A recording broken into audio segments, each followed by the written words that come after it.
Ahmedabad, June 12, 2025 ఉదయం 11 గంటల సమయం. సర్దార్ వల్లభాయ్ పటేల్ అంతర్జాతీయ విమానాశ్రయంలో ఎయిర్ ఇండియా విమానం A171 Boeing 7878 Dreamliner London గ్యాట్విక్కు బయలుదేరడానికి సిద్ధమవుతోంది. విమానంలో 230 మంది ప్రయాణికులు, 12 మంది సిబ్బంది, కొందరు వ్యాపారవేత్తలు, కొందరు విద్యార్థులు, కొందరు కుటుంబ సభ్యులను కలవడానికి బయలుదేరినవారు.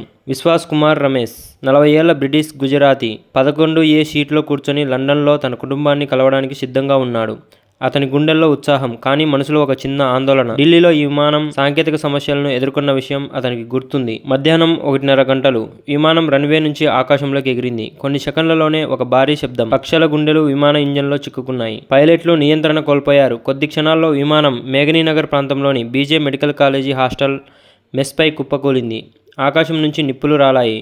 శిథిలాలు, పొగగోళాలు. అహ్మదాబాద్ నగరం ఒక్కసారిగా షాక్లో మునిగిపోయింది. విశ్వాస్కు ఆ క్షణం ఇంకా కలలాగా అనిపించింది. విమానం కుప్పకూలుతుండగా అతను ఎమర్జెన్సీ గేట్ వైపు పరిగెత్తాడు. నీవు బతకాలి విశ్వాస్ అని తనను తాను ప్రోత్సహించుకుంటూ గేట్ తెరిచి దూకేశాడు. అతను భూమిపై పడినప్పుడు నొప్పి, గాయాలు, కానీ జీవం మాత్రం నిలిచి ఉంది. సహాయక సిబ్బంది అతన్ని గుర్తించి వెంటనే ఆసుపత్రికి తరలించారు. మేఘనీనగర్లోని హాస్టల్ విద్యార్థులు ఆ రోజు భోజనం కోసం సిద్ధమవుతున్నారు. ఒక్కసారిగా వచ్చిన భారీ శబ్దంతో అందరూ బయటకు పరిగెత్తారు. కానీ కొందరు శిథిలాల కింద చిక్కుకున్నారు. స్థానికులు, పోలీసులు, ఫైర్ సర్వీస్, NDRF, BSF బృందాలు వెంటనే సహాయక చర్యలు చేపట్టాయి.